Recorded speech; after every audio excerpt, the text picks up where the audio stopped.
Darah panas mengalir di pipiku yang ditampar. Tuduhan keji itu merobek harga diriku, membuatku hanya terdiam menatap suamiku yang berteriak, "Kau jual diri ya?" Aku hanya diam. Tapi apa yang kumasukkan ke dalam nasi gorengnya malam itu, suamiku Argus langsung pingsan, dan aku tahu ini adalah awal dari segalanya. Sebelum ceritanya dimulai, silahkan tulis di kolom komentar dari daerah mana saja teman-teman yang menonton cerita ini. Jangan lupa like dan subscribe agar channel ini bisa semakin berkembang dan bisa mempersembahkan cerita yang lebih menarik lagi. Pukul 1.17 dini hari. Kota Jakarta seolah menarik napas panjang, mengeluarkan kelembapan dan sisa-sisa bising yang membekas dari aktivitas siang hari. Amaryllis, Amaril, Santika menginjakan kaki di lantai marmer lobi apartemennya yang dingin. Udara AC terasa menyegarkan kulitnya yang lengket karena 18 jam, tanpa henti berada di balik panggung Grand Exhibition Event Organizer. Kemeja blus sutra navinya sudah lepek, dan blazer yang ia sampirkan di bahu terasa seperti beban. Namun, di balik kelelahan fisik yang mematikan, ada euforia yang membuncah. Event besar perusahaan, proyek 6 bulan yang menyita seluruh waktu dan tenaganya, baru saja berakhir sukses besar. Klien puas, target terlampaui. Bonus besar sudah di depan mata. Amaril bukanlah lulusan universitas ternama, apalagi berlatar belakang bisnis mewah. Ia adalah seorang manajer event organizer, EO, yang memulai karir dari nol, bermodalkan ketelitian, daya tahan, dan kecerdasan otodidak yang luar biasa. Baginya, setiap jam lembur adalah investasi, setiap keringat adalah penentu masa depannya. Masa depan yang ia harap bisa ia bagi dengan suaminya, Argus Darmawan. Di dalam tas kerja tote kulit yang berat, Amaril membawa 2 hal, laptop yang penuh revisi dan sebuah botol kecil. Botol itu berisi larutan herbal berwarna ember yang ia racik sendiri dari bahan-bahan botani, campuran adaptogen yang konon bisa membantu mengurangi stres dan meningkatkan fokus. Sesuatu yang sangat ia butuhkan untuk tetap waras di tengah tuntutan kerja. Meracik dan mempelajari herbal serta kimia dasar adalah hobi rahasianya, pelarian dari realitas. Amaril memasuki lift. Di pantulan cermin lift yang memudar, ia melihat lingkaran hitam di bawah matanya, tapi ia juga melihat kilau bangga. "Aku berhasil," bisiknya pelan, seolah mengucapkan mantra. Ia menekan angka lantai 15. Lantai di mana unit apartemen sederhana mereka berada, unit yang ia bayar cicilannya, unit yang menjadi medan perangnya selama 3 tahun terakhir. Saat pintu lift terbuka, lorong sepi menyambutnya. Ia berjalan pelan, kakinya terasa berat. Saat mencapai pintu apartemen bernomor 1503, ia menarik napas dalam-dalam. Keberhasilan di kantor selalu terasa pahit saat ia harus menukar jubah manajer profesional dengan celemek istri yang tunduk. Ia memasukkan kunci dengan hati-hati. Pukul 1.25. Ia berharap Argus sudah tidur. Ia hanya ingin mandi air panas, minum racikan herbalnya, dan tenggelam dalam tidur tanpa suara. Begitu pintu terbuka, kegelapan dan keheningan yang ia harapkan segera terpatahkan. Ruang tamu apartemen yang mungil itu diterangi oleh cahaya remang dari televisi yang menyiarkan pertandingan sepak bola ulang. Di sofa tunggal, Argus Darmawan duduk dengan posisi tegang, sebotol bir kosong tergeletak di meja kopi. Argus menoleh, matanya merah, bukan hanya karena alkohol, tapi juga karena kurang tidur dan emosi yang sudah mendidih. Wajahnya yang dulunya menarik kini terlihat lelah dan dipenuhi kemarahan yang kronis. "Dari mana saja kau?" Suaranya rendah, serak, berbahaya. Amaril segera meletakkan tasnya, berusaha menjaga ketenangan. "Sayang, aku baru selesai. Event kita sukses besar. Aku harus mengurus." Omong kosong sukses.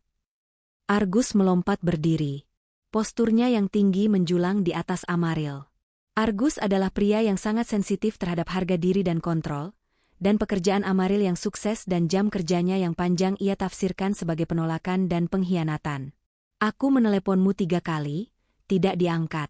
Kau tahu jam berapa ini, Amaril? Ini sudah hampir jam 2 pagi." Argus melangkah mendekat, auranya menindas. Amaril mundur selangkah, naluri pertahanannya aktif. "Aku ada di belakang panggung, Argus. Ponselku kumatikan saat briefing dan baru kuaktifkan lagi di taksi. Kamu tahu seberapa penting proyek ini untuk..." "Penting?" Lebih penting dariku? Lebih penting dari rumah ini? Argus menyeringai sinis. Atau lebih penting dari rekreasi, larut malammu dengan atasan-atasanmu yang menjijikan itu? Kalian merayakan sukses atau menjual diri di bar? Kata-kata itu menghantam Amaril lebih keras dari pukulan fisik. Tuduhan, menjual diri, adalah senjata favorit Argus. Selalu digunakan setiap Amaril pulang terlambat dan berbau kesuksesan. Ia tahu betapa Argus iri dengan pencapaiannya, namun menudingnya murahan melukai harga dirinya sebagai seorang profesional yang berjuang. Argus, aku lembur. Aku sedang bekerja keras untuk menutupi cicilan apartemen ini, untuk membayar tagihanmu, untuk... Amaril mulai meninggikan suaranya, kelelahan mengubah kesabarannya menjadi frustrasi. Diam. Argus membentak. Aku tahu apa yang kulihat. Kau pulang dengan senyum palsu di wajahmu, berlagak seperti pahlawan, padahal kau hanya jalang yang haus pujian dari pria lain. Amaril menunduk, gemetar. Ia tahu berdebat tidak ada gunanya. Argus tidak mencari kebenaran, ia mencari pembenaran atas rasa tidak amannya. Amaril berusaha mengalihkan perhatian dan kembali ke nalurinya sebagai istri yang melayani. Aku sangat lelah, Argus. Tolong, mari kita bicara besok. Aku akan siapkan air panas untukmu, dan aku akan masak sesuatu. Argus menarik pergelangan tangannya dengan kasar. Masak? Kau pikir aku bisa menunggu sampai besok? Aku lapar. Aku sudah menunggu makanan panas sejak jam 8 malam. Apa gunanya punya istri yang bekerja seperti gila tapi lupa tugas utamanya di rumah? Argus mendengus dan melepaskan pegangan itu, tangannya terangkat. Saat tangan Argus terayun, Amaril tidak menghindar. Ia sudah terlalu lelah, terlalu hancur untuk peduli. Ia hanya menatap Argus, tatapan matanya kosong, namun penuh keputusasaan. Plaak. Suara tamparan itu memecah kesunyian larut malam. Pipinya terasa panas, telinganya berdenging. Rasa logam samar dari darah di dalam mulutnya. Tamparan itu menghapus euforia kesuksesannya beberapa jam lalu. Ia kembali ke posisi yang Argus tentukan. Seorang istri yang teraniaya, pembayar cicilan, dan objek kemarahan. Argus menarik napas kasar, sadar akan tindakannya, namun tidak menyesalinya. Ia hanya melanjutkan amarahnya, suaranya naik menjadi teriakan yang menusuk. Dari mana saja kau jam segini baru pulang? Kau jual diri ya? Cepat masak, semuanya lapar. Semuanya lapar.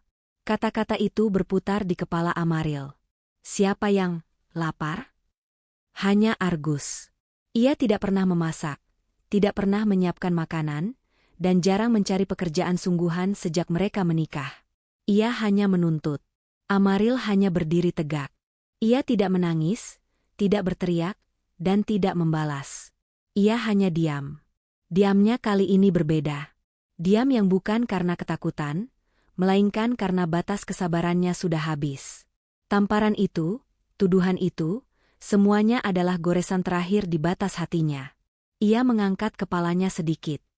Aku akan masak, katanya, suaranya serak dan dingin, seperti pecahan es. Amaril berjalan ke dapur. Langkahnya lambat dan disengaja. Argus duduk kembali di sofa, menyesap sisa birnya, menyeringai puas karena ia telah memenangkan konfrontasi ini, seperti biasa. Di dapur, Amaril menyalakan lampu yang terang benderang. Ia tidak melihat lemari pendingin atau kompor.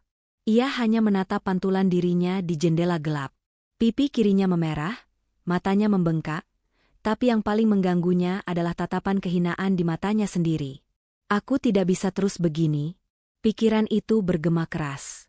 Jika aku membiarkan ini, aku akan mati, atau aku akan membunuhnya. Ia mulai mengambil bahan-bahan. Nasi dingin di dalam penanak nasi, beberapa telur, dan sosis. Menu cepat saji yang selalu ia siapkan setelah lembur. Ia mulai mengaduk telur, gerakannya mekanis. Matanya kemudian tertuju pada tas kerja di kursi. Di dalamnya, botol kecil yang berisi racikan adaptogen ember. Amaril memiliki pemahaman yang baik tentang kimia organik dan herbal. Larutan yang ia buat adalah campuran rhodiola rosea dan ashwagandha, dua adaptogen yang efektif untuk mengelola stres. Tapi Amaril dalam eksperimen pribadinya, sering menambahkan sedikit valerian root untuk tidur yang dalam, dan terkadang, jika ia sedang sangat lelah, ia bereksperimen dengan senyawa yang lebih kuat yang ia dapatkan dari toko khusus, hanya untuk studi. Malam itu, ia sedang menguji potensi Ziziphus spinosa, herba yang dikenal bisa menyebabkan kantuk yang sangat kuat jika dikonsumsi dalam dosis berlebihan, bahkan mendekati efek anestesi ringan. Biasanya ia hanya mengonsumsi 1 tetes. Argus berteriak dari ruang tamu. "Kenapa lama sekali? Kau menyuruhku menunggu sampai besok pagi?"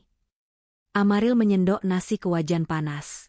Ia mengambil botol kecil itu. Jantungnya berdebar kencang, bukan karena takut pada Argus, tetapi karena ia tahu apa yang akan ia lakukan. Ini bukan lagi tentang herbal, ini tentang kontrol. Ia membuka tutup botol itu. Biasanya, ia memasukkan 1 sendok teh ramuan untuk dirinya sendiri, dicampur dalam segelas air. Tapi untuk porsi nasi goreng Argus yang besar, setelah semua yang ia derita, tangannya gemetar. Ia tidak punya rencana jangka panjang, tidak ada perhitungan matang. Hanya dorongan emosional yang murni. Dorongan untuk menghentikan teriakan Argus, menghentikan tamparan, menghentikan penghinaan, setidaknya untuk malam ini. Ia menuangkan 5 sendok makan larutan ember pekat itu ke dalam wajan nasi goreng yang berasap, yang seharusnya hanya ia gunakan maksimal 2 tetes. Aroma herbal yang kuat segera bercampur dengan aroma gurih nasi goreng. Amaril mengaduknya cepat-cepat, memastikan setiap butir nasi terlapisi. Ini adalah dosis yang sangat berbahaya. Tidak mematikan, ia tahu batas antara sedatif dan toksin, tapi pasti akan melumpuhkan. Ia ingin Argus tidur. Argus harus diam. "Makanan sudah siap," teriak Amaril, suaranya kembali datar dan dingin. Argus langsung bangkit, berjalan ke dapur, dan mengambil piring yang telah Amaril sajikan. Ia tidak mengucapkan terima kasih. Ia hanya membawanya ke meja makan di sebelah ruang tamu, dan mulai melahapnya dengan rakus. Amaril tetap berdiri di dapur, bersandar pada countertop granit yang dingin. Ia menatap Argus. Ia tidak makan. Pikirannya melayang, mengamati efek larutan yang seharusnya bekerja sangat cepat karena Argus menyantapnya dalam perut kosong dan terstimulasi alkohol. Argus makan hampir setengah piring dalam keheningan yang tegang, hanya terdengar suara sendok beradu dengan piring. "Nasi ini rasanya aneh," Argus menggerutu sambil mengunyah. "Pahit seperti akar-akaran. Kau meracuniku, ya?" Ia tertawa sinis, tidak benar-benar percaya pada ucapannya sendiri. Amaril hanya menatap matanya. "Itu hanya lada hitam, sayang. Aku rasa aku terlalu banyak menaburkannya." Argus melanjutkan makannya. Namun, setelah beberapa suapan lagi, raut wajahnya berubah. Cengkraman pada sendoknya mengendur. Matanya mulai berkedip-kedip, kelopak matanya terasa berat. "Kepalaku." Argus menggumam, suaranya tiba-tiba melambat, jauh lebih tenang. "Kenapa? Kenapa pusing sekali?" Ia mencoba berdiri, mungkin untuk menuju sofa, tapi tubuhnya sudah tidak merespons. Tangannya yang sempat terangkat untuk memegang kepala kini lunglai ke samping. Piring di depannya terdorong. Argus Darmawan terhuyung sedikit, lalu tiba-tiba ambruk ke meja makan dengan bunyi keras, menggeser piring dan gelas. Ia langsung jatuh terjerembab ke lantai, menimpa karpet. Argus pingsan. Seluruh prosesnya terjadi hanya dalam waktu kurang dari 5 menit sejak ia memakan nasi goreng itu. Amaril tidak bergerak dari tempatnya di dapur. Ia tidak berlari, tidak panik, dan tidak menjerit. Keheningan yang tiba-tiba melanda apartemen itu terasa begitu dalam dan damai, menelan sisa-sisa amarah dan tamparan. Amaril berjalan perlahan mendekati tubuh Argus yang tergeletak. Ia berlutut di sampingnya. Ia memeriksa napas Argus. Teratur, namun sangat dalam. Ia memeriksa denyut nadinya, lambat dan kuat. Ia hanya tertidur, bukan meninggal. Air mata yang tertahan sejak Argus menamparnya akhirnya mengalir. Tapi ini bukan air mata kesedihan, melainkan air mata kelegaan yang mengerikan.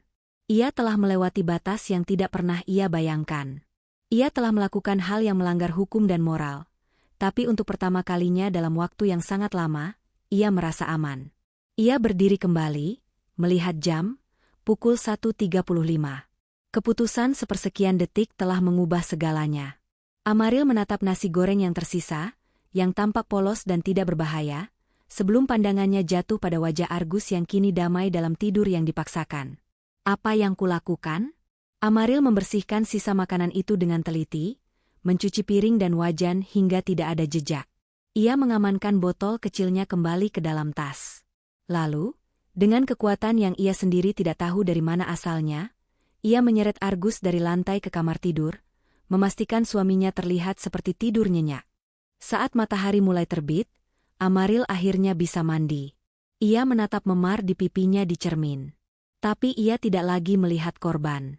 Ia melihat seseorang yang berani melawan. Malam ini, Amaril yang lama telah pingsan, dan yang muncul adalah Amarilis yang baru, dingin, penuh perhitungan, dan berbahaya. Pikirannya mulai menyusun alibi dan langkah berikutnya. Pagi hari merayap di unit 1503. Amaril terbangun pukul 7. Ia hanya tidur 4 jam, namun terasa lebih tenang daripada biasanya. Rasa kantuk fisik tertutup oleh adrenalin dan kecemasan dingin yang kini mengendalikan dirinya. Ia segera menuju kamar tidur. Argus masih pulas, tidur yang sangat dalam, hampir tidak bergerak. Amaril berdiri di ambang pintu, mengamati Argus seperti seorang ilmuwan mengamati subjek eksperimennya. Kulit Argus agak pucat, dan napasnya tetap teratur. Bagus, bisik Amaril, sebuah kata yang terasa asing di bibirnya. Prioritas pertamanya, menghilangkan semua jejak. Ia kembali ke dapur. Meskipun ia sudah mencuci piring dengan bersih semalam, ia mengulangi prosesnya. Ia mencium wajan dan piring untuk memastikan tidak ada aroma akar-akaran yang tersisa. Valerian dan Ziziphus memiliki aroma yang khas, namun minyak esensial dari rempah-rempah nasi goreng yang kuat, bawang, kecap, merica, cukup efektif menyamarkannya. Amaril duduk di meja makan, tempat Argus ambruk. Ia mulai menganalisis tindakannya dari sudut pandang kimiawinya. Ia telah menggunakan sekitar 5 sendok makan larutan pekat yang mengandung senyawa aktif dari Ziziphus. Senyawa ini bertindak sebagai depresan sistem saraf pusat yang kuat, menghambat aktivitas neuron dan menyebabkan sedasi total. Dikombinasikan dengan efek relaksasi otot dari valerian dan alkohol sisa di tubuh Argus, dosis yang ia berikan memastikan Argus tidak akan sadar selama 12 hingga 18 jam, tergantung metabolisme tubuhnya. Apakah itu berbahaya? Pertanyaan itu muncul, disertai sedikit rasa mual. Ya, dosis itu berada di zona merah, namun Amaril yakin Argus akan baik-baik saja. Ia telah memperkirakan dosis letalnya berdasarkan studi otodidaknya. Tujuannya bukan membunuh, melainkan melumpuhkan secara total. Memberinya hukuman non-fisik yang membuatnya kehilangan kendali atas dirinya sendiri. Amaril mengambil ponselnya. Ia membuka grup obrolan tertutupnya dengan beberapa penggemar botani dan herbal dari forum daring, orang-orang yang hanya ia kenal dengan nama samaran seperti Pitophil atau Chemis 77. Ia mengetik dengan hati-hati, memformulasi pertanyaan untuk menguji asumsinya tanpa mengungkapkan situasi sebenarnya. Amaril_Lily, halo semua. Saya sedang meneliti efek Ziziphus dosis tinggi yang dikonsumsi bersamaan dengan makanan pedas. Jika seseorang tidak terbiasa dan mengonsumsi sekitar 50 ml ekstrak pekat, efek yang paling mungkin terjadi apa? Selain sedasi ekstrim, adakah efek jangka panjang yang harus diwaspadai? Balasan datang cepat. Pitophil, 50 ml pekat? Itu dosis kuda, Lily. Akan mematikan atau koma, jika bukan karena racikan murni. Tapi kalau hanya ekstrak Ziziphus murni, kemungkinan besar hanya tidur pulas selama 18-24 jam. Jangka panjang, tidak ada efek permanen yang tercatat. Hanya pusing dan mual hebat saat sadar. Subjek akan merasa sangat lemah dan bingung. Pastikan tidak ada masalah hati atau ginjal. Keterangan itu melegakan Amaril. Hanya pusing dan mual hebat.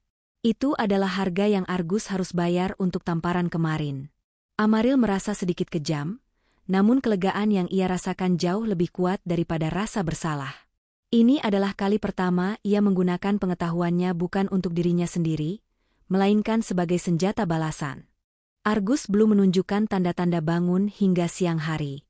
Amaril, setelah mengamati dan memastikan kondisi Argus stabil, memutuskan ia harus bertindak seperti istri yang khawatir, namun dalam batas yang terkontrol. Ia menelepon kantornya, berbicara dengan Faren Adhitama, atasannya. Faren, maaf sekali. Saya tidak bisa masuk hari ini. Argus tiba-tiba sakit parah, kata Amaril, menyuarakan kekhawatiran yang ia buat-buat. Faren merespons dengan nada simpatik, tulus. Oh, Amaril. Saya turut prihatin. Apakah dia perlu dibawa ke rumah sakit? Sepertinya kamu sangat lelah setelah event kemarin. Jangan khawatirkan pekerjaan, kami bisa mengatasinya. Berikan perhatian penuh pada suami kamu. Tidak perlu rumah sakit, Faren. Dia hanya demam tinggi dan sangat lemas. Mungkin kelelahan mencari pekerjaan kemarin, Amaril menciptakan alibi yang sempurna. Ia menimpakan kelemahan Argus pada kelelahan bekerja, padahal Argus tidak bekerja keras. Saya hanya butuh 1 hari untuk merawatnya. Tentu, ambil cuti. Jika ada perkembangan, hubungi saya. Dan Amaril, jeda Faren terdengar sedikit ragu, saya melihat memar di pipi kamu kemarin. Jika terjadi sesuatu yang tidak beres di rumah, atau jika kamu butuh bantuan darurat, tolong hubungi saya. Kata-kata Faren membuat Amaril membeku sejenak. Ia tidak tahu memarnya terlihat jelas. Ia segera menepis tuduhan terselubung itu. Terima kasih atas perhatiannya, Faren. Memar itu karena saya tersandung saat buru-buru menyiapkan berkas di kantor kemarin. Amaril berbohong dengan lancar.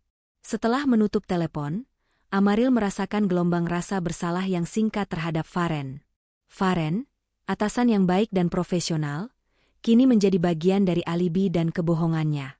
Tapi ia tahu, jika ia jujur tentang Argus, ia akan menempatkan Argus di penjara dan dirinya sendiri dalam bahaya yang lebih besar. Ia perlu memastikan Argus, saat sadar, akan mendukung narasi, kelelahan dan sakit tiba-tiba, ini. Saat Amaril sedang menyiapkan semangkuk bubur polos, tanpa tambahan zat herbal, kali ini, dan segelas air gula untuk Argus saat bangun nanti, ia mulai membersihkan kekacauan Argus. Ia mengambil botol bir kosong, mencium baunya, dan menaruhnya di tempat sampah.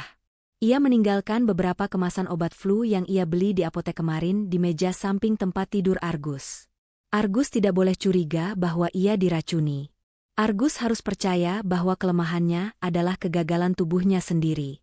Sore hari menjelang. Argus mulai mengerang. Amaril berada di ruang tamu, membaca buku kimia organik, sambil menunggu. Ketika erangan itu menjadi lebih keras dan Argus mulai memanggil namanya, Amaril masuk kamar. Argus membuka matanya.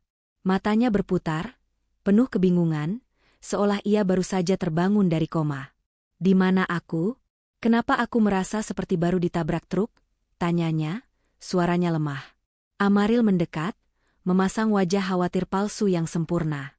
Ia menyentuh dahi Argus, mengukur suhu tubuhnya yang normal. Syukurlah kamu sadar. Sayang, kamu pingsan semalam. Tiba-tiba ambruk setelah makan. Kamu demam tinggi dan sangat lemas. Aku panik sekali. Aku pikir kamu kelelahan setelah seharian mencari pekerjaan, itu sebabnya aku minta cuti hari ini. Argus mencoba bangkit, tapi tubuhnya menolak.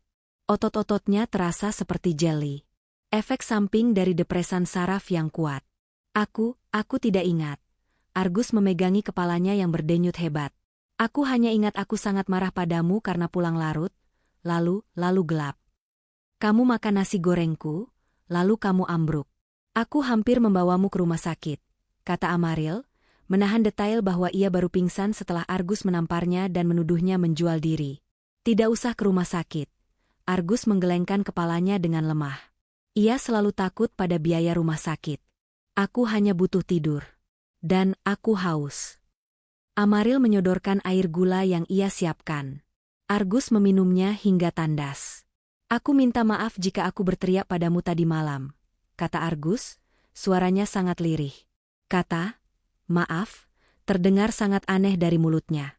Ini adalah mea culpa yang lahir dari rasa takut dan kelemahan fisik, bukan penyesalan tulus. Aku hanya cemas dan lapar. Kau tahu kan, aku sensitif kalau belum makan. Amaril menatapnya. Ia tahu permintaan maaf itu tidak tulus. Ia tahu jika Argus kembali kuat, siklusnya akan terulang. Namun, kelemahannya adalah kesempatan Amaril. Aku tahu, Argus. Kamu istirahat saja. Aku akan menyuapimu bubur nanti. Sekarang, tidur lagi. Amaril meninggalkan kamar, menutup pintu perlahan. Ia tidak lagi takut pada Argus. Argus yang kuat, temperamental, dan menindas kini hanyalah orang sakit di tempat tidur. Amaril telah mendapatkan kembali kontrolnya, dibeli dengan risiko hukum dan dosis Ziziphus yang berlebihan. Keesokan harinya, Amaril kembali bekerja. Ia harus tampak normal, bahkan lebih bersemangat, untuk mengimbangi hari cutinya. Ia memilih busana yang sangat profesional, menutupi memar di pipinya dengan riasan yang lebih tebal. Ia memasang topeng manajer yang efisien dan tak tertandingi. Saat ia tiba di kantor, Faren Adhitama, atasannya, langsung memanggilnya ke ruangannya. Faren adalah pria yang karismatik, tapi profesional. Ia duduk di mejanya, tatapannya lembut. "Bagaimana Argus?" tanya Faren. "Sudah lebih baik. Masih lemas, tapi demamnya sudah turun." "Terima kasih atas pengertiannya, Faren," jawab Amaril, memastikan ia terlihat bersyukur. Faren mengangguk. "Dengarkan saya, Amaril. Saya tahu ini bukan urusan saya, tapi saya peduli pada kinerja dan kesejahteraan staf terbaik saya." Ia mengambil jeda, lalu melanjutkan dengan suara rendah. "Memar di pipi kamu kemarin itu bukan karena tersandung, Amaril. Saya pernah melihatnya sebelumnya. Saya tidak akan memaksa kamu bicara, tapi jika Argus, atau siapapun, melakukan kekerasan padamu, kantor ini adalah tempat yang aman untuk kamu. Kami bisa membantu dengan jalur hukum, atau setidaknya memindahkan kamu ke posisi yang memberimu lebih banyak ruang dan keamanan." Amaril merasa pipinya memanas. Ia tidak menyangka Faren begitu jeli dan berani mengintervensi urusan pribadinya. Simpati Faren terasa tulus, berbeda dengan kepura-puraan Argus. Amaril menunduk. "Faren, saya menghargai kepedulian Anda. Tapi kami baik-baik saja. Kami hanya sedang melalui masa sulit, dan kami akan mengatasinya." Meskipun Amaril menyangkalnya, pengakuan Faren bahwa ia melihat dan peduli memberikan dorongan emosional yang kuat. Ia menyadari ia tidak sendirian, dan dunia luar mengakui penderitaannya. "Baiklah. Saya tidak akan menekan kamu. Tapi ketahuilah, pintu saya selalu terbuka. Fokus pada pekerjaan. Proyek kemarin benar-benar membuat nama kita bersinar. Saya akan pastikan kamu mendapatkan bonus yang pantas, dan mungkin ada pembicaraan tentang promosi dalam waktu dekat." Dorongan Faren menjadi pemicu Amaril. Ia tidak hanya harus keluar dari kekerasan Argus, tapi ia juga harus mendaki setinggi mungkin dalam karirnya. Kekuatan finansial adalah senjata yang jauh lebih tajam daripada ramuan herbal. Amaril meninggalkan ruangan Faren dengan perasaan lega dan tujuan yang baru. 3 hari setelah insiden nasi goreng, Argus sudah pulih total secara fisik, tetapi mentalnya masih rapuh. Efek sisa dari zat penenang itu memberinya kelemahan dan kebingungan yang berkepanjangan. Ketika Argus mulai kembali ke pola perilaku lamanya, Amaril sudah siap. Argus masuk ke dapur, melihat Amaril sedang membaca jurnal kimia di tabletnya sambil menikmati secangkir teh. "Kau tidak masak?" tanya Argus dengan nada menuntut yang sudah kembali normal, meskipun sedikit lebih pelan. "Aku baru saja pulang. Aku sangat lelah," jawab Amaril, tanpa menoleh, melanjutkan membaca. Jawabannya dingin, tenang, dan tidak mengandung rasa bersalah. Argus terkejut dengan nada suaminya. Biasanya, Amaril akan langsung meminta maaf dan bergegas ke dapur. "Kenapa nada bicaramu begitu? Kau tidak senang aku sudah sembuh? Jangan lupa siapa yang membayar semua ini. Kau harus menghormati suamimu." Argus mulai mengangkat suaranya lagi. Amaril akhirnya menoleh. Ekspresinya tenang, bahkan sedikit geli. Ia meletakkan tabletnya. "Menghormati? Tentu, Argus. Tapi, boleh aku bertanya satu hal?" Wajah Argus mengerut karena curiga. "Apa? Apakah kamu tahu kenapa kamu pingsan 3 hari lalu?" tanya Amaril, tatapannya menusuk dan dingin. Ia tidak menuduh, ia hanya bertanya. Argus menjadi tegang. Ia ingat saat ia ambruk tanpa daya, ia ingat kelemahan dan kepalanya yang sakit. Itu adalah pengalaman menakutkan yang merusak ilusi kekuatannya. Itu karena aku kelelahan. Aku sudah bilang, aku sakit." Argus membela diri, tapi suaranya bergetar. Amaril tersenyum tipis, senyum yang sama sekali tidak mencapai matanya. Benarkah? Atau mungkin, tubuhmu bereaksi terhadap sesuatu yang tidak seharusnya ada di sana? Aku harap kamu menjaga dirimu, Argus. Aku mungkin tidak akan secepat itu menemukanmu lagi jika terjadi sesuatu yang parah. Ancaman terselubung itu menghantam Argus tepat di jantungnya. Amaril telah membalikkan keadaan. Dia, yang seharusnya menjadi korban, kini menjadi operator di balik layar. Argus menyadari bahwa ada sesuatu yang mengerikan yang terjadi malam itu, dan itu melibatkan makanan yang Amaril buat. Ia tidak tahu apakah itu racun atau hanya kebetulan, tapi ketenangan Amaril membuat Argus takut. Argus mundur selangkah. Ia ingin berteriak, menampar Amaril lagi, tapi citra dirinya yang tak berdaya di lantai 3 hari lalu menghantuinya. Bagaimana jika Amaril benar? Bagaimana jika ia diracuni? Jangan coba-coba mengancamku, Amaril, katanya, meskipun ancamannya terdengar seperti peringatan yang lemah. Aku tidak mengancam.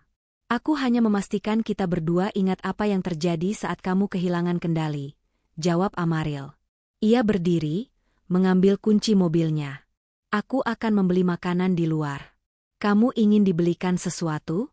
Atau kamu ingin memasak sendiri? Argus hanya menatapnya, membeku dalam ketakutan yang baru lahir. Untuk pertama kalinya, ia tunduk pada ketenangan Amaril. Amaril berjalan keluar pintu, meninggalkan Argus dalam keheningan yang dingin. Ia tidak lagi hanya menahan amarah Argus. Kini ia memanfaatkannya. Setelah konfrontasi di dapur, suasana di apartemen 1503 berubah total. Argus, yang biasanya mendominasi dengan suara keras dan ancaman fisik, kini berjalan dengan hati-hati. Ia selalu memperhatikan apa yang Amaril masak dan menyentuh makanannya dengan curiga, seringkali meminta Amaril mencicipi terlebih dahulu. Namun, Amaril tidak perlu menggunakan ramuan yang berbahaya lagi. Senjata barunya adalah kecemasan yang ia tanamkan pada Argus. Ia memainkan peran ganda, istri yang tenang dan pekerja keras, sekaligus ahli kimia otodidak yang diam-diam berbahaya. Suatu malam, Argus pulang dari warung kopi, tempat ia menghabiskan sebagian besar waktunya, berpura-pura mencari kerja. Ia mendapati Amaril sedang menimbang bubuk putih di meja dapur yang tertutup rapi. Di sebelahnya ada blender dan beberapa kapsul kosong. Apa yang kau lakukan? Argus panik, melompat mundur. Amaril mendongak, ekspresinya datar. Oh, ini hanya suplemen vitamin C dosis tinggi yang kusiapkan untuk diriku sendiri. Aku perlu menjaga sistem imun, pekerjaanku sangat menuntut. Suplemen? Kenapa kau meracik sendiri? Itu terlihat seperti sesuatu yang terlarang. Argus mendekat, matanya menyipit penuh kecurigaan. Amaril hanya tersenyum dingin. Aku suka tahu persis apa yang masuk ke tubuhku, Argus. Aku tidak mempercayai produk pabrikan. Bukankah kamu juga ingin tubuhmu kuat agar tidak ambruk lagi seperti minggu lalu? Ingat, kamu sakit parah saat itu, nyaris pingsan permanen. Amaril dengan sengaja membiarkan sisa bubuk itu terlihat. Ia membiarkan Argus melihat botol-botol kimia label asing yang ia beli untuk hobinya. Ia tidak mengancam secara eksplisit, tetapi kehadiran peralatan itu dan ketenangannya saat membicarakannya cukup membuat Argus ketakutan. Jangan pernah berpikir untuk melakukan sesuatu yang bodoh, desis Argus, suaranya dipenuhi rasa takut yang kini mulai mengalahkan amarahnya. Amaril menutup wadah bubuk itu dengan penutup kedap udara. Aku tidak akan melakukan hal bodoh, Argus. Aku hanya akan membela diri. Jika kamu kembali mengangkat tanganmu, atau menuduhku yang tidak-tidak, aku tidak akan diam lagi. Dan aku punya banyak cara untuk membuatmu sakit, tanpa meninggalkan jejak memar. Ingatlah itu baik-baik. Ancaman balik ini bekerja. Argus mundur, tidak berani menyentuh peralatan itu. Kekerasan fisik Argus mereda drastis, digantikan oleh perang dingin penuh kecurigaan. Amaril telah memenangkan peperangan kecil pertama, ia telah mengendalikan Argus tanpa harus menggunakan kekerasan. Kini Amaril harus menjalankan rencana yang lebih halus dan berkelanjutan.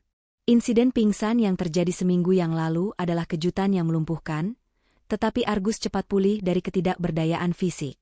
Amaril tahu bahwa ancaman verbal dan kehadiran peralatan kimia di dapur hanya akan menahan Argus untuk sementara waktu. Jika ia ingin menyelesaikan proses perceraian dan relokasinya dengan aman, ia membutuhkan Argus yang konsisten lemah, lamban, dan non-agresif. Argus tidak boleh kembali ke tingkat energi dan amarahnya yang meledak-ledak. Amaril memulai proyek barunya dengan presisi seorang ahli kimia, menggunakan pengetahuannya tentang botani untuk mengontrol temperamen Argus. Senjata barunya bukanlah dosis besar yang mematikan, melainkan dosis harian yang stabil dan tidak terdeteksi, yang bekerja untuk menekan sistem saraf Argus secara subtil. Proyek sedasi harian. Pilihan zat Amaril jatuh pada valerian root bubuk murni. Akar valerian adalah penenang alami yang kuat, bekerja pada reseptor GABA di otak untuk mengurangi kecemasan dan mendorong relaksasi.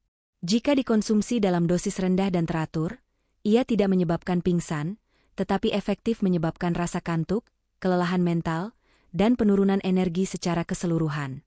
Penyembunyian yang sempurna. Amaril tahu Argus akan curiga jika ia melihat bubuk asing. Ia harus mengintegrasikannya ke dalam rutinitas Argus yang paling tidak dicurigai, kopi pagi. Setiap pagi, Amaril menyiapkan kopi hitam yang sangat pekat untuk Argus. Di dapur, ia memasukkan 1/4 sendok teh bubuk valerian yang dihaluskan hingga menyerupai ampas kopi yang sangat halus. Aroma valerian memiliki ciri khas yang agak bau kaki atau bersahaja, namun disamarkan sempurna oleh aroma kopi Robusta Argus yang kuat dan pahit, serta tambahan gula dan krimer yang ia berikan. Argus harus minum dosis ini sebelum otaknya siap memproses kecurigaan. Efek yang diharapkan versus realitas. Setelah 3 hari berturut-turut menerima dosis suplemen rahasia ini, Argus menunjukkan perubahan perilaku yang signifikan dan menguntungkan Amaril. 1. Penurunan agresivitas, energi Argus terasa terkuras. Ia mulai menghabiskan sebagian besar waktunya di sofa, bukan karena bersantai, tetapi karena ia merasa terlalu lelah untuk berdebat atau berteriak. Upaya untuk menuntut atau mengkritik Amaril seringkali terputus di tengah jalan, karena ia tiba-tiba menguap atau kehilangan fokus. Kemampuan Argus untuk mencapai puncak kemarahan eksplosifnya terhambat oleh keadaan fisik yang lamban. 2. Intensitas malas yang kronis. Argus yang dulunya malas kini menjadi lumpuh secara inisiatif. Ia bahkan terlalu malas untuk pergi ke warung kopi atau berinteraksi dengan teman-temannya. Ia akan duduk di depan televisi yang menyala, sering tertidur lelap, bahkan sebelum makan malam. Ini secara efektif menghilangkan ancaman bahwa Argus akan mendadak, kuat, atau merencanakan serangan balik. Amaril memanfaatkan ini untuk membersihkan rumah dan bekerja di malam hari tanpa gangguan. 3. Pertanyaan yang menguntungkan. Argus mulai mengeluh secara terbuka. "Aku tidak mengerti, Amaril," katanya suatu sore, suaranya lesu. "Sejak aku pingsan minggu lalu, aku terus merasa seperti ini. Sangat lemas. Aku tidur 10 jam semalam, tapi rasanya seperti baru tidur 2 jam. Aku bahkan tidak punya energi untuk marah padamu." Amaril, sibuk di meja dapur dengan rencana kerjanya, menanggapi dengan tenang. "Mungkin kamu benar-benar sakit, Argus. Aku sudah bilang, pergilah ke dokter. Mungkin kamu stres karena belum mendapatkan pekerjaan yang sesuai." Narasi, sakit dan kelelahan, yang ia tanamkan pada Argus semakin kuat. Argus mulai percaya bahwa kelemahannya adalah kegagalan tubuhnya sendiri, yang dipicu oleh stres mencari kerja, padahal ia jarang mencarinya. Ironisnya, karena Argus begitu takut pada biaya dokter, ia hanya memilih untuk terus tidur. Penggunaan waktu yang tepat. Kelemahan Argus ini memberikan Amaril hadiah yang tak ternilai, waktu luang dan ketenangan.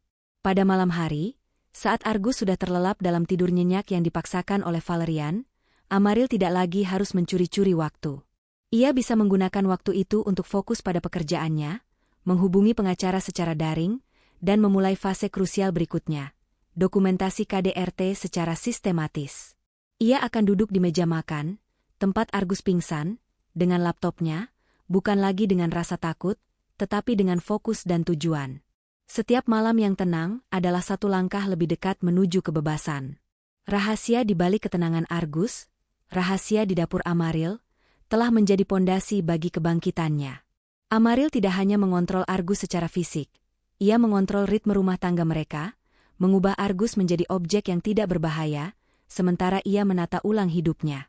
Dengan Argus yang kini terbelenggu dalam jerat kelelahan dan keengganan yang disebabkan oleh ramuan sedatif dosis rendah yang rutin ia konsumsi, Amaril memasuki fase paling krusial dari rencananya. Mengumpulkan bukti untuk memastikan kebebasannya secara hukum dan finansial. Ia tahu, di mata hukum, tanpa bukti fisik yang meyakinkan, KDRT seringkali dianggap sebagai sengketa rumah tangga belaka. Proses ini bukanlah sekadar mengumpulkan dokumen. Ini adalah proses yang menyakitkan untuk memaksa dirinya mengingat dan mengakui setiap detail penderitaan yang selama ini ia tekan. Strategi 1. Dokumentasi digital, rekaman suara. Amaril memilih smartphone lamanya, yang sudah tidak terpakai, dan menyembunyikannya. Ia memilih lokasi yang strategis di ruang tamu, di balik vas keramik tinggi di rak buku, yang memiliki pandangan langsung ke sofa dan meja makan. Ia mengaktifkan fitur perekaman suara otomatis yang sensitif terhadap kebisingan. Setiap kali Argus mulai mengeluh, mendengus, atau mengucapkan kalimat-kalimat penghinaan, terutama tuduhan, menjual diri, atau ancaman kekerasan fisik, alat perekam itu akan aktif. Meskipun intensitas amarah Argus telah berkurang, kebiasaan verbalnya tetap ada, dan Amaril memanfaatkannya. Malam-malam sunyi yang penuh suara. Setelah Argus terlelap pulas akibat dosis malamnya, Amaril akan mengambil ponsel itu dan mendengarkan rekamannya. Mendengar kembali suara Argus yang kasar, penuh gaslighting dan makian, memicu gelombang rasa mual dan sakit hati. Ada rekaman saat Argus menuduhnya boros, meskipun Amaril adalah pencari nafkah utama. Ada rekaman saat Argus menyalahkan Amaril atas ketidakmampuannya mencari kerja. Proses mendengarkan ini adalah bentuk terapi kejam bagi Amaril. Ia berhenti menekan ingatannya. Ia membiarkan amarah dan kebencian itu mengisi dirinya, mengubah rasa sakit menjadi bahan bakar untuk tekadnya. Ia menyaring dan menyimpan potongan-potongan suara yang paling memberatkan, termasuk rekaman asli tamparan, bab 3, dan ancaman setelah pingsan, bab 10. Strategi 2, jurnal terenkripsi dan bukti fisik. Untuk mengatasi kekurangan bukti visual yang konsisten, karena KDRT fisik Argus bersifat sporadis, Amaril membuat jurnal harian digital. Ia menyamarkan jurnal ini dengan nama file, proyek botani, di komputer kerjanya, yang hanya bisa diakses dengan kata sandi berlapis. Dalam jurnal itu, Amaril mencatat detail kronologis. Ia merinci setiap insiden kekerasan selama 3 tahun terakhir. Tanggal, waktu, tempat, dan tipe kekerasan, verbal, finansial, fisik. Foto-foto. Amaril mengambil foto close-up dari memar lama, yang diambilnya di saat pingsan Argus, dan membandingkannya dengan foto-foto yang ia ambil segera setelah Argus pingsan. Foto-foto itu buram, tapi menunjukkan perubahan warna kulit dan bekas merah di pipinya. Dampak emosional. Ia mencatat bagaimana setiap insiden memengaruhi pekerjaannya, tidur, dan kesehatannya. Ini penting untuk menunjukkan dampak psikologis KDRT jangka panjang. Jurnal ini menjadi narasi kuat dari seorang korban yang berjuang. Amaril tidak hanya mendokumentasikan kejahatan Argus, ia mendokumentasikan hilangnya dirinya sendiri. Strategi 3, bukti kekerasan finansial. Amaril tahu bahwa KDRT tidak hanya tentang tamparan, ini juga tentang kontrol. Ia fokus pada bukti bahwa Argus telah menumpang hidup dan menguras tenaganya. Analisis transfer bank, Amaril mencetak rekening koran yang menunjukkan semua pembayaran cicilan apartemen, atas namanya, tagihan listrik, air, dan bahkan uang saku yang ia berikan kepada Argus. Kontras pendapatan, ia membandingkan slip gaji perusahaannya yang konsisten dengan printout rekening Argus yang menunjukkan pendapatan yang nihil atau serabutan, kontras dengan gaya hidup yang Argus nikmati, dibayar Amaril. Utang tersembunyi, Amaril menemukan dan mencatat semua utang kecil yang Argus sembunyikan atau bebankan kepada Amaril. Amaril mengamankan semua cetakan bukti finansial ini, menempatkannya dalam sebuah folder tebal. Semua data digital, rekaman dan jurnal, ia salin ke flash drive terenkripsi yang ia simpan terpisah di loker kantornya, jauh dari jangkauan Argus. Proses pengumpulan bukti ini memakan waktu sekitar 6 minggu. Selama periode ini, Amaril harus menjalani hidup ganda. Manajer event yang brilian di kantor, dan agen rahasia yang mengumpulkan amunisi di rumah. Setiap malam adalah sesi pengadilan di mana ia adalah jaksa, saksi, dan korban.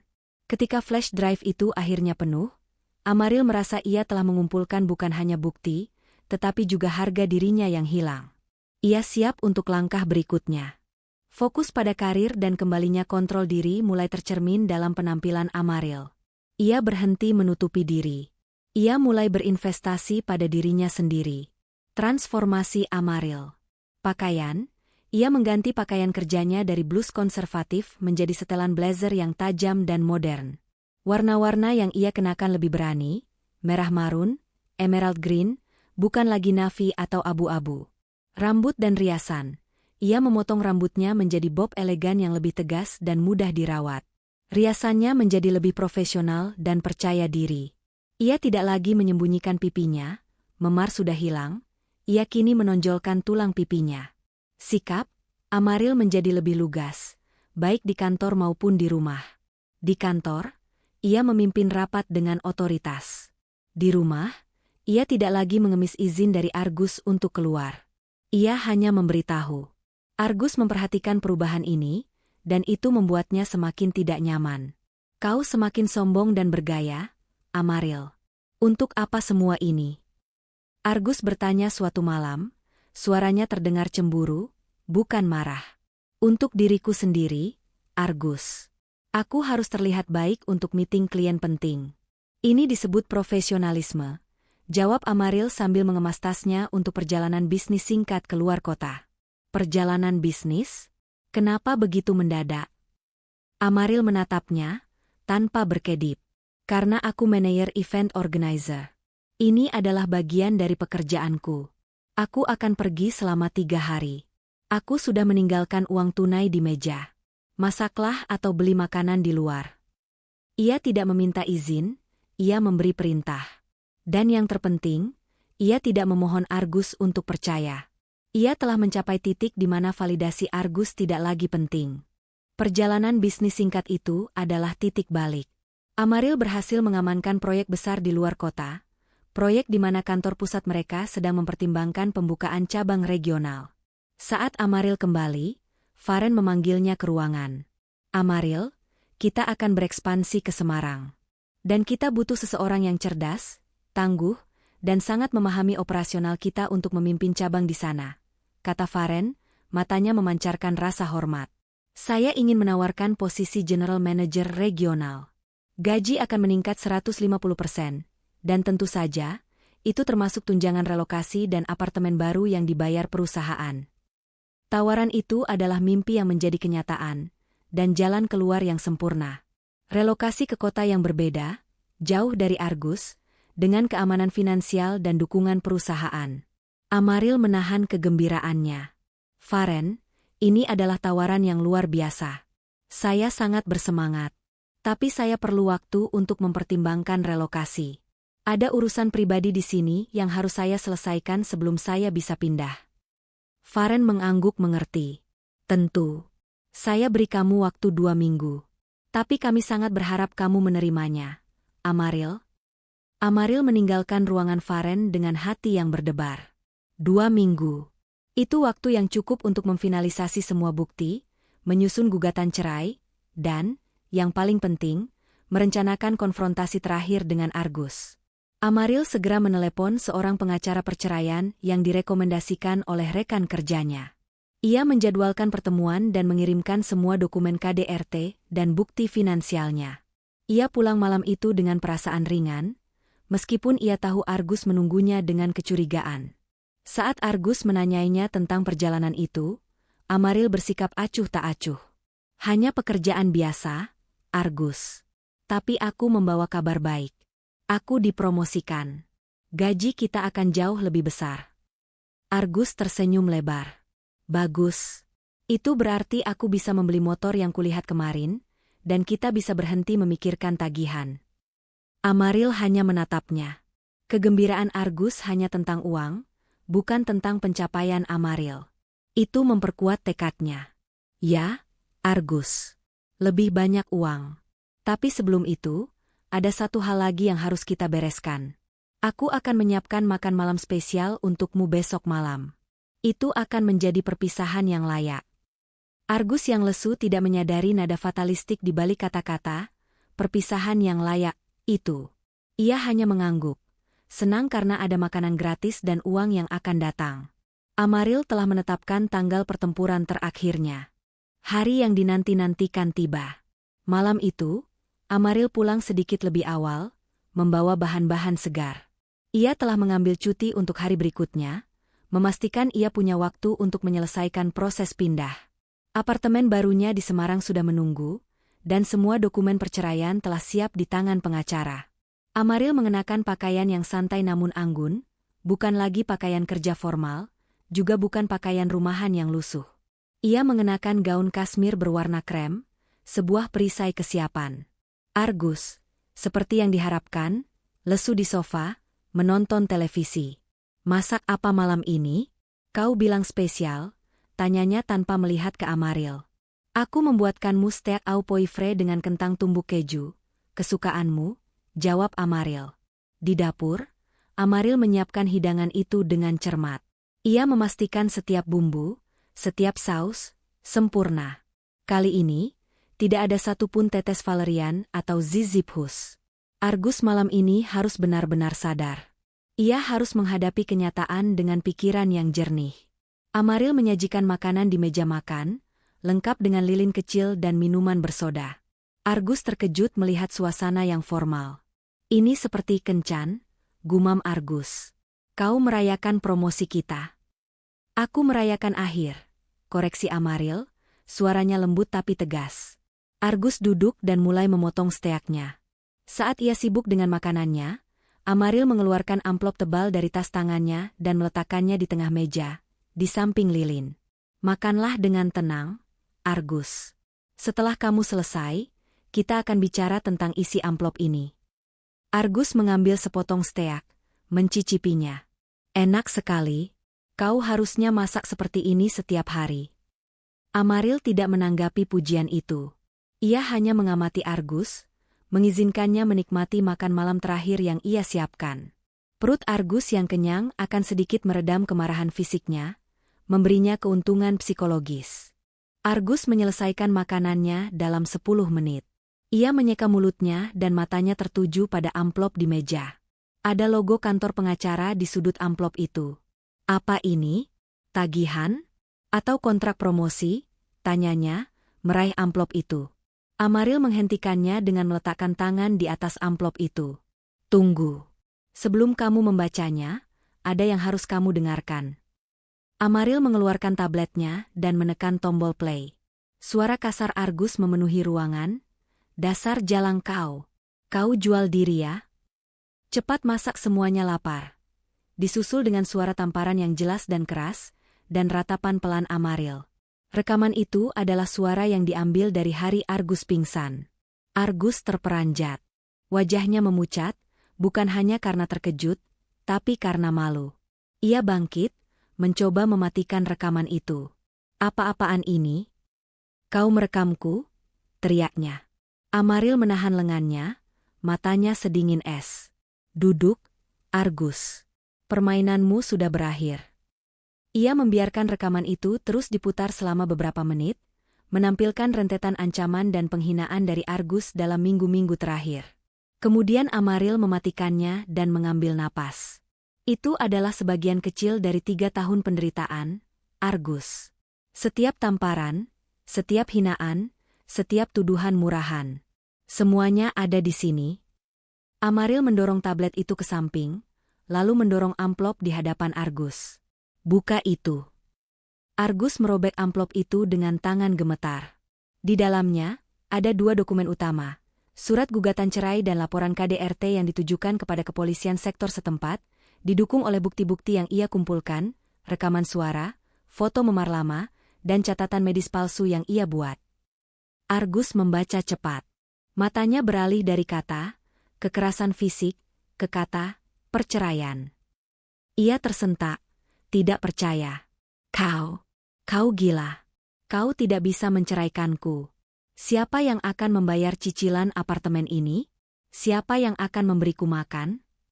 Argus berteriak, kembali ke sifat aslinya yang egois. "Aku. Dan aku tidak lagi bersedia. Aku memenangkan gugatan cerai ini dengan mudah, Argus. Aku punya bukti. Aku punya saksi. Aku punya pengacara yang luar biasa, Amaril berkata, suaranya tenang, kontras dengan gemuruh Argus. Kau tidak akan pernah bisa meninggalkanku.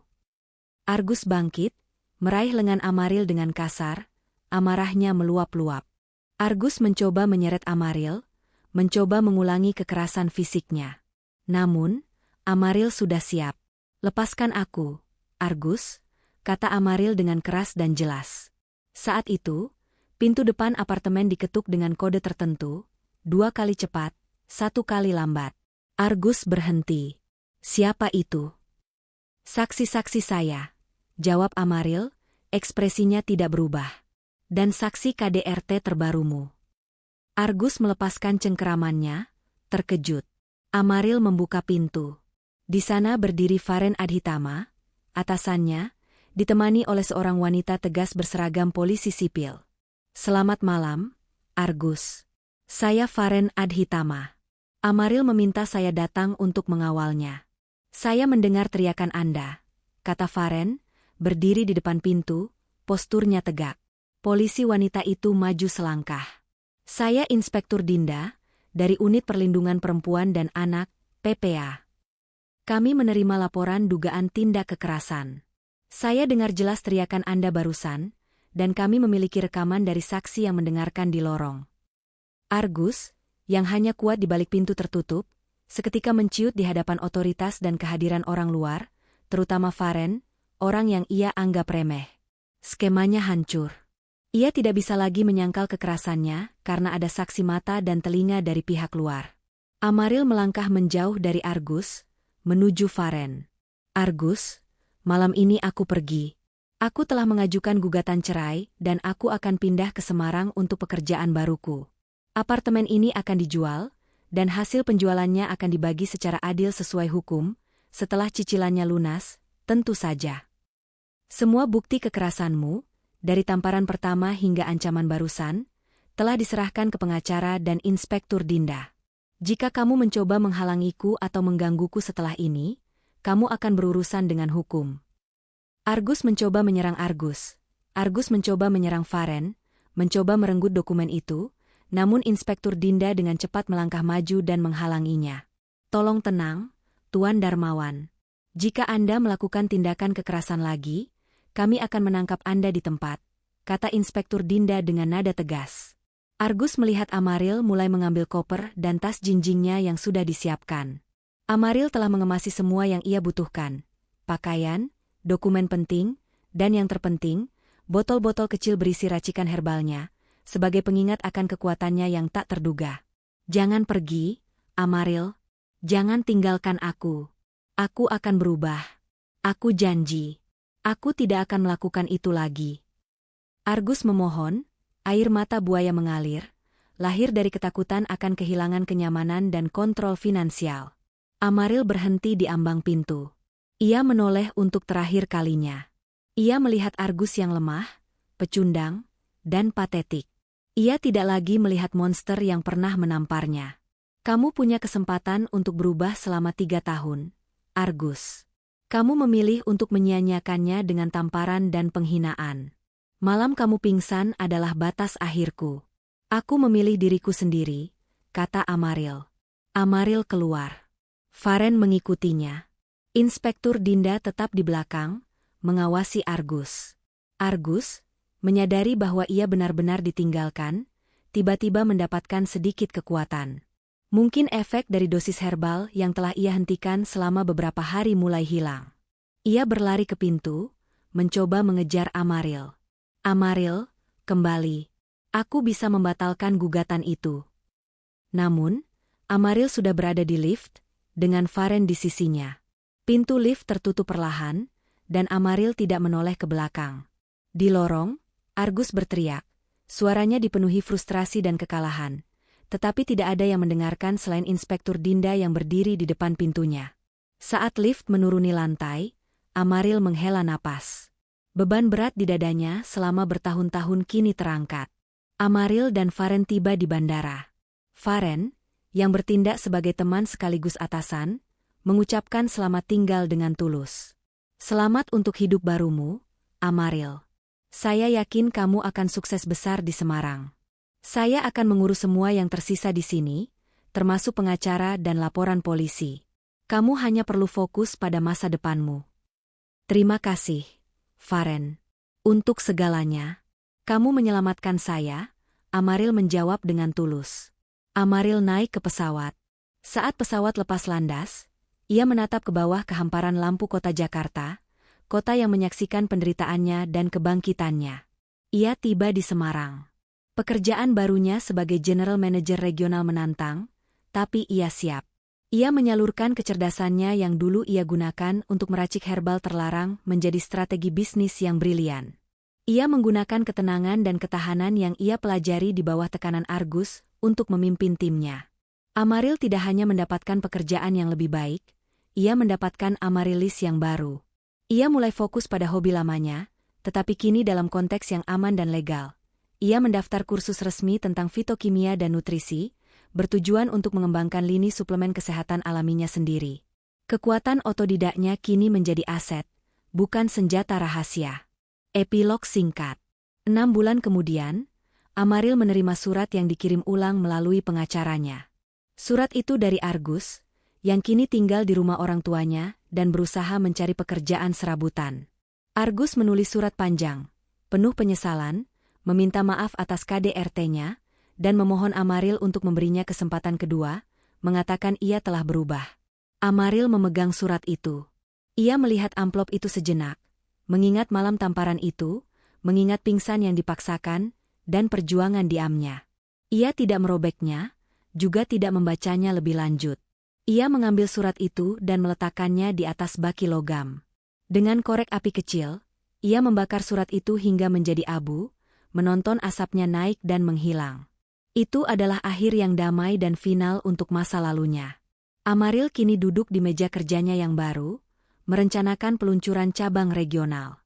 Ia mandiri, kuat, dan akhirnya, bebas. Ia tahu, terkadang, senjata terkuat seorang korban bukanlah kekuatan fisik, melainkan kecerdasan, ketenangan, dan keberanian untuk membalikan meja.